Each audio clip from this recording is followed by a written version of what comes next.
donc de m'avoir invité pour parler donc de ce sujet qui nous intéresse tous et qu'on doit savoir manager ou gérer pour justement éviter à des mélanomes à des stades avancés.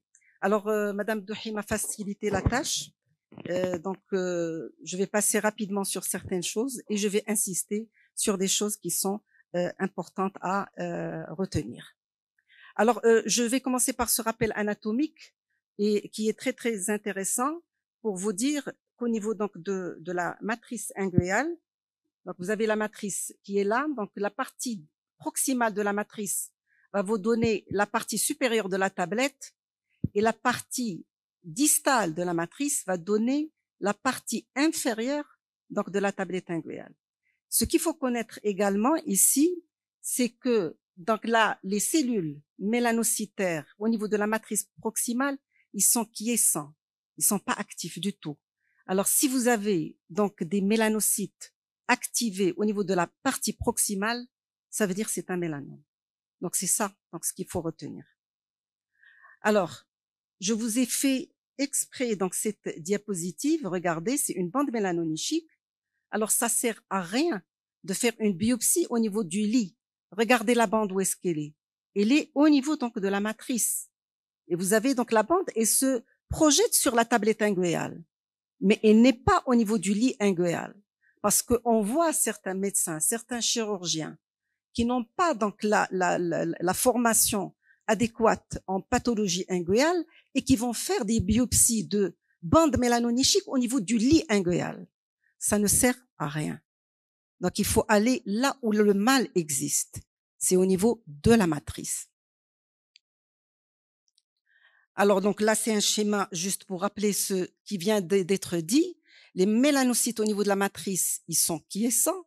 Ils peuvent être activés et on aura une hyperproduction de mélanine dans tout ce que vient d'être cité par Madame Douhi. Traumatisme, origine ethnique, maladie inflammatoire, l'onychomycose, l'origine médicamenteuse également. Et donc, oui, on aura une prolifération et là, il y aura une multiplication des mélanocytes. Et ça sera soit des névis, des lentigos ou bien un mélanome. Alors, à ne pas biopsier. Qu'est-ce qu'il ne faut pas biopsier? Bien sûr, tout ce qui vient d'être cité. Une bande mélanonichique d'origine ethnique à ne pas biopsier. Une onychotyomanie avec des lignes de Beau, une macrolunule, une mélanonichie, c'est-à-dire longitudinale au milieu, c'est à ne pas biopsier. Toutes les hyperactivations mélanocytaires qu'on vient de citer. Donc l'onychomycose, donc l'hémorragie, donc sous-inguéale. Et là, vous voyez donc la bande, mais elle s'éclaircit en périphérie. Donc là, c'est à surveiller. Il ne faut pas biopsier. Alors, ça a été dit par Madame Douhi également. Donc, les névus ou les bandes mélanocytaires chez les enfants, c'est à respecter. Donc, on peut avoir cette hyperprolifération mélanocytaire. Ça peut être des névis ou bien des lentigos chez l'enfant avec un fond brun clair ou bien foncé. Alors, chez l'enfant, on peut voir tous les spectres. Vous allez le voir. Alors, vous avez ce fond qui est un petit peu brun. Donc, la bande, elle est large. Si je vois ces images chez un adulte, je vais tiquer. Mais chez un enfant, donc, je surveille jusqu'à l'âge de la puberté. Je ne fais rien. La dermoscopie, donc, est également rassurante. Il y a une homogénéité de la couleur, régularité, donc, des espacements entre les bandes. Ça ne pose aucun problème. Alors là, donc, à tous mes débuts, donc, j'ai fait une biopsie. C'était un enfant, donc, de 3 ans. Et bon, bien sûr, c'était un névi, mais donc, comme vous le voyez, donc la bande était un petit peu alarmante. Donc le fond est brun, donc il y avait donc l'espacement n'était pas donc respecté, n'était pas régulier, et donc c'était inquiétant. Et vraiment, ce qui m'a poussé à faire donc la biopsie, c'est l'inquiétude des parents. Donc des fois qui te poussent vraiment à faire ces biopsies, mais depuis le temps, je suis très c'est-à-dire je rassure les parents pour surveiller jusqu'à l'âge de la puberté. Alors des fois on a donc un fond qui est foncé chez les enfants. Ça c'est des névis et la dermoscopie ne va pas apporter grand-chose parce que tout est noir. Chez l'enfant, on surveille.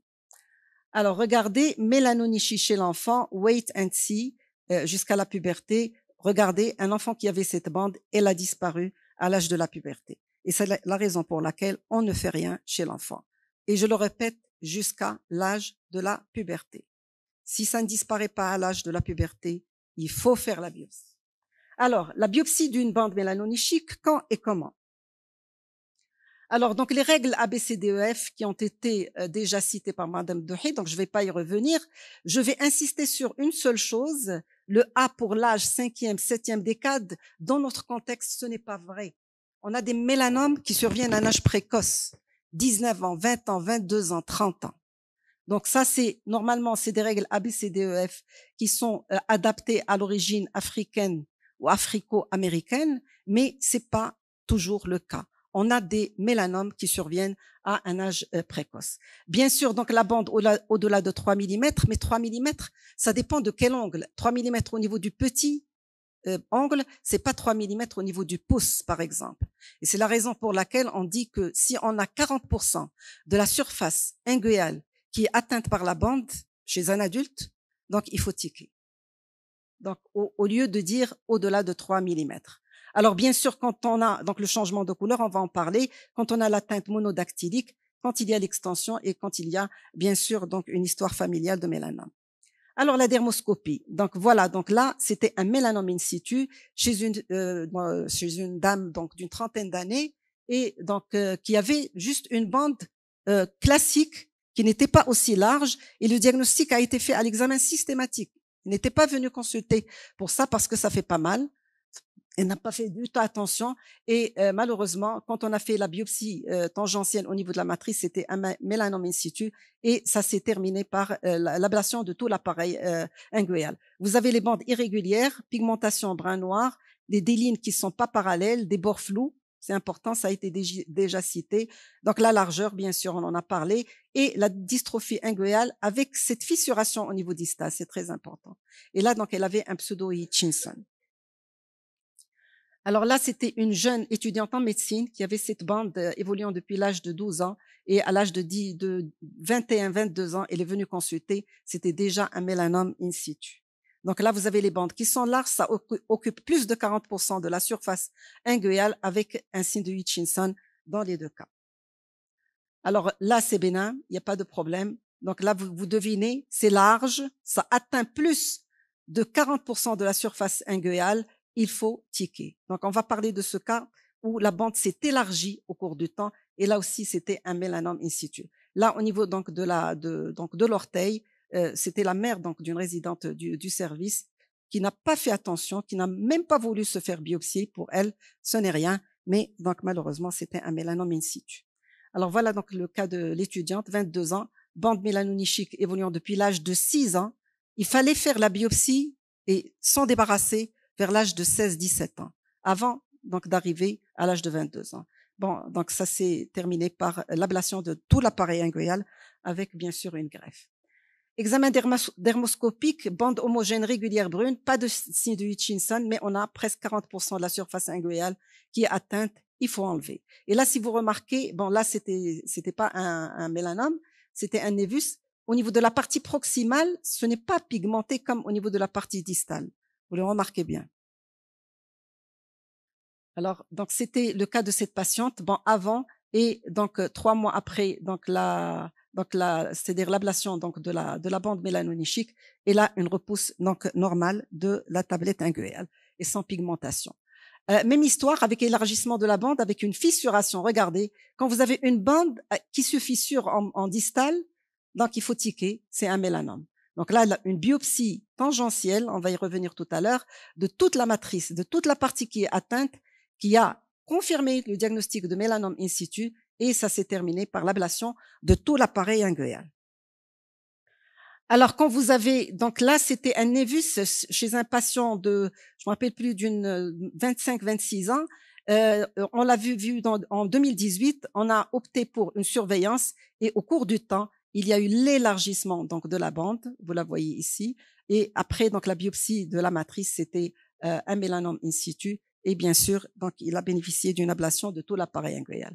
Donc ça, c'est la patiente de tout à l'heure après l'ablation de l'appareil inguéal en entier. Mais ben, c'est une malade donc c'est une chirurgienne dentiste, elle est sauvée. Donc cette photo, elle remonte à plus de 10 ans. Donc la malade est sauvée. Chez l'adulte, l'élargissement de la bande avec fissuration avec un signe du Hutchinson, c'est un mélanome in situ. Ici, alors l'aspect d'un névus, par contre, vous avez ce fond qui est brun avec couleur homogène, c'était un névus. Alors là, on préconise un suivi tous les 6 mois. Mais quand il y a l'élargissement, là, il faut faire la biopsie et enlever toute la bande. Donc voilà ce qu'on peut faire, des biopsies tangentielles, on va en parler tout à l'heure, avec même une dermoscopie donc de la pièce qu'on a enlevée. Alors ça, c'est un jeune de 17 ans qui est venu donc pour cette bande, ça remonte à une quinzaine d'années. Donc vous voyez le fond qui est brun, clair, donc homogène, donc elle est de petite taille. Il a insisté pour qu'on lui enlève donc la bande, ça a été fait, et donc c'était un lentigo, et donc 9 mois après, donc on ne voit plus donc la bande. Alors comment faire cette biopsie matricielle? Alors je dis bien matricielle, on n'est pas dans la biopsie inguéale de façon classique. Ce n'est pas le but. On est dans la bande mélanonichique et la biopsie doit être matricielle. Alors, les différentes possibilités qu'on a, bien sûr, il y a la possibilité donc du pinch, et le pinch, quand la bande a moins de 3 mm. Et là, on est sûr, avec le pinch à 3 mm, on va pas laisser de dystrophie inguéale. Au-delà de 3 mm, on peut pas utiliser un pinch pour faire la biopsie inguéale. Il faut à ce moment-là faire donc une incision en ellipse, horizontale. C'est comme ça qu'on doit faire. Sinon, donc, si c'est une bande qui est latéralisée, c'est donc la biopsie latérolongitudinale, donc classique, qui va emporter toute la bande. Et on va voir des exemples. Alors, ce qui nous intéresse ici, c'est la biopsie donc matricielle sous forme de tangentielle, biopsie tangentielle. Alors, c'est une équipe brésilienne qui travaille beaucoup sur la pathologie inguéale, et qui ont fait une étude sur plusieurs biopsies tangentielles de la matrice. En moyenne, le prélèvement, il faisait 0,59 mm, et pour une étude histologique, ils avaient besoin juste de 0,08 mm pour porter un diagnostic de mélanome. Ça veut dire qu'on est bon, même avec une biopsie tangentielle qui va prendre 0,5 mm, l'anatomopathologiste, il va pouvoir poser le diagnostic de mélanome sur cette biopsie tangentielle. Ça ne pose aucun problème. Alors, comment on va la réaliser? Donc, bien sûr, c'est l'anesthésie locale. Il faut dégager tout le repli proximal, mettre à nu. Donc, bien sûr, il y a la lame, la tablette inguéale, la lame inguéale à ce niveau. Il faut donc la récliner pour avoir à jour frisant toute la bande mélanonichique. Et là, donc, avec donc la lame de bistouri, donc, il faut donc une incision vraiment tangentielle. On n'enlève que ce qui est pigmenté et superficiel. Et bien sûr, donc là, vous voyez bien que tout a été enlevé. C'est donc la shave biopsie. Alors, c'est là où j'avais une petite vidéo, mais malheureusement, elle est incompatible avec le Mac. On n'a pas pu la faire marcher. Il y a une technique actuellement préconisée par un Américain, c'est ce qu'on a appris au niveau de l'AED cette année-là, pour faciliter la biopsie tangentielle. Qu'est-ce qu'il fait? Il injecte un petit peu de sérum physiologique au niveau donc de la matrice pigmentée pour la faire remonter un peu. Et c'est comme ça qu'il arrive à faire une biopsie tangentielle de façon beaucoup plus facile. Donc ça, c'est une technique nouvelle. Bon, on l'a cherché, ce n'est pas encore publié, mais bon, moi personnellement, donc j'ai commencé donc à le faire, et ça, c'est un cas récent qui date de 2 semaines uniquement. Vous voyez, donc ça passe pas la vidéo. Alors donc là, on a parlé, oui. C'est au niveau de la matrice. C'est pas là. Donc ça, c'est parce que c'était parce que c'était la vidéo. Donc là, c'est ici. C'est exactement là. C'est dommage, on n'a pas pu. C'est à ce niveau que j'ai injecté, pas au niveau de la tablette, non. C'est au niveau de la matrice. Alors là, c'est une mélanonichie donc qui est latéralisée, bande mélanonichique du bord latéral. Donc on va pas faire une tangentielle, on va essayer de tout prendre en bloc, donc pour avoir ce fragment-là et suturer, et vraiment sur le plan esthétique, donc c'est très très recevable et très possible. Alors l'indication de la biopsie d'une bande mélanonichique chez l'adulte, c'est l'atteinte monodactylique, la largeur au-delà de 6 mm ou bien l'atteinte de 40% de la surface de la tablette inguéale, la largeur proximale supérieure à la largeur distale et la présence donc d'ulcération. Alors, dans la population africaine, à l'âge de 20 ans, 70% donc des patients ont déjà fait une bande mélanonique. Et après 50 ans, on a 100% qui ont déjà fait une bande. Mais ça ne veut pas dire donc qu'ils ont fait des mélanomes. L'incidence des névus, des névis mélanocytaires chez l'adulte est de 22,5%. Chez l'enfant, c'est à peu près 48%. Retenir que le lentigo, on peut avoir un fond brun avec des lignes irrégulières. Dans les névis, on peut avoir un fond brun avec des lignes brun noires et régulières, donc à la dermoscopie. Alors, pour le mélanome, donc malheureusement, le pronostic est réservé, donc parce que le diagnostic est retardé. Ce cas-là, c'était une jeune fille de 18 ans qui avait la bande depuis l'âge de 12 ans et n'a consulté qu'à l'âge de 18 ans. C'était une fille de Tangéroise. Elle est décédée à l'âge de 20 ans. Donc, à 1 mois donc, de son mariage. La taux de survie donc à 5 ans est de 77%. Nécessité de biopsie précoce par un spécialiste entraîné à l'anatomie de l'ongle et au mélanome inguéal. Et bien sûr, la lecture également doit être faite par un anatomopathologiste entraîné. Et donc là, c'est un cas qui me tient à cœur, je vais le partager avec vous. Un retard diagnostique de 3 ans chez un patient de 49 ans, traité comme onychomycose pendant 1 an sans amélioration, et biopsie faite au niveau du lit inguéal qui est revenue rassurante. Et donc, c'était une dermatose. Donc, ça, la biopsie, elle l'a pas faite. C'était un chirurgien plasticien qui est venu dans son cabinet pour lui faire la biopsie.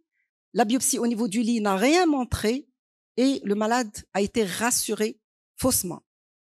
Donc, il a eu un retard à peu près de 3 ans avant de faire le diagnostic de mélanome. Et bon, on a fait donc l'ablation de l'appareil inguéal. Ça remonte déjà à 3 ans. Il est toujours vivant. Et donc, on est content. Alors, je vais terminer par quelques cas cliniques intéressants. Un patient âgé de 15 ans, sans antécédent particulier, présente cette bande depuis 2 ans. Qu'est-ce que vous faites? 15 ans. Hein? On enlève ou pas? Donc, elle est large. Oui, on voit la dermoscopie, bien sûr. La dermoscopie, qu'est-ce que vous voyez? Elle fait 3,5 mm. Il y a l'accentuation de la pigmentation au centre. Il y a un pseudo-Hutchinson. Oui.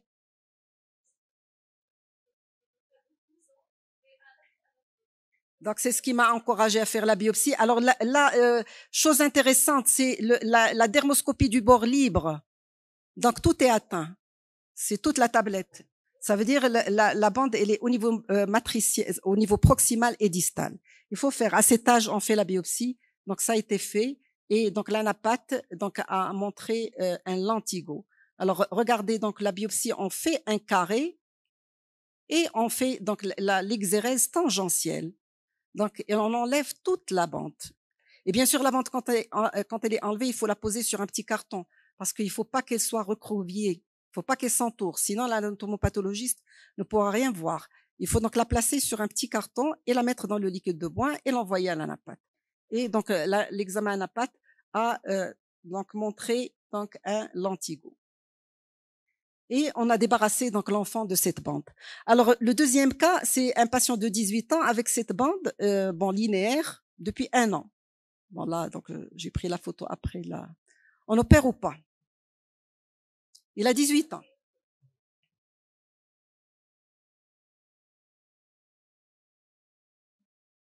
Dermoscopie. Voilà la dermoscopie. Il n'y a rien, c'est bénin. Oui. On opère ou pas? Blèche, 18 ans. Alors, les parents sont inquiets. Les parents sont inquiets et l'enfant va partir pour faire ses études au Canada.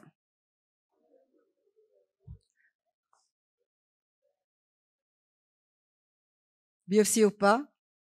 Parents très inquiets. Départ pour des études. On a fait la biopsie. Alors, c'est une biopsie que j'ai faite à 6 heures de l'après-midi, en sachant que j'avais une thèse à modérer à 6h30. Et ce sont les parents qui sont rentrés en pleurs. Ils voulaient même pas que je diffère l'acte. C'est la mère et le père, comment dire, pour le débarrasser. L'enfant, il était vraiment cool. Je dis, est-ce que tu es inquiet? L'enfant, il me dit donc non, ça m'inquiète pas. Mais les parents allaient voir, c'était une catastrophe. Il n'y a pas d'antécédents, mais ils ont lu les médias et l'internet sur la bande mélanonichique. Pour eux, l'enfant va faire un mélanome après. Et donc là, donc c'était, c'est-à-dire pourquoi je vous ai montré ces cas-là, c'est pour vous dire, c'est au cas par cas. Donc il y a donc ce qu'on nous dit dans la littérature, donc c'est vrai, mais des fois donc on est obligé donc de céder à donc à certaines conditions. Alors ce cas-là, 37 ans, trouble obsessionnel compulsif, bande mélanonichique du 5e, 4e orteil, évolution depuis 1 an. Alors c'est un patient qu'on voit toutes les semaines au service pour une dermoscopie pour voir s'il n'a pas un mélanome. Donc là, on lui fait rien. On fait rien, bande homogène à fond gris, mélanonichie de friction, abstention et surveillance. Là, c'est un cas intéressant. Mélanome ou pas mélanome? 64 ans, bande mélanonichique monodactylie, 4e doigt de gauche. Dermoscopie, mélanonichie, exantonichie. Bord libre. Vous avez raison, bord libre. Donc, hyperkératose jaune orangé. Coupe de l'angle. Là, vous n'avez pas besoin de faire une biopsie. Vous allez couper l'angle et vous allez l'envoyer à l'anapathe et non pas en mycologie. Et c'est l'anatomopathologiste qui va vous dire il y a des filaments mycéliens au niveau de la tablette inguéale. Et là, donc vous avez fait le diagnostic donc de mycose et vous avez éliminé donc le mélanome parce que si c'était un mélanome, il va pas montrer les filaments mycéliens et l'anatomopathologiste va vous répondre présence de lésions de cellules mélanocytaires au niveau de la tablette inguéale et au niveau de la partie supérieure de la tablette inguéale. Et donc là, vous allez suspecter le mélanome et vous allez compléter par la biopsie au niveau de la matrice inguéale.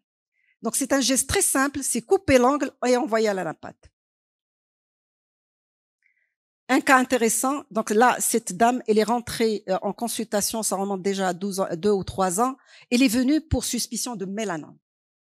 Claire. Est-ce que c'est un mélanome? Elle est de phototype foncé, atteinte monodactylique. Bon, moi, franchement, quand je l'ai vu, j'ai dit c'est un mélanome.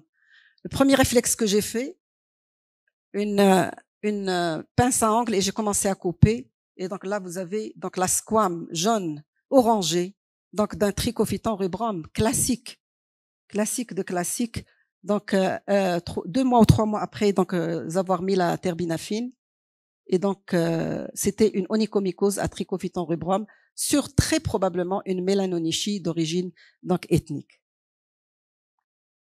Mélanonichie d'emblée diffuse monodactylique d'apparition récente chez un phototype foncé, mélanome ou onychomycose à trichophyton nigricans, coupe du bord libre, examen histologique. Quand on a des éléments fongiques, on va trouver soit les éléments fongiques ou des mélanocytes dans la tablette inguéale.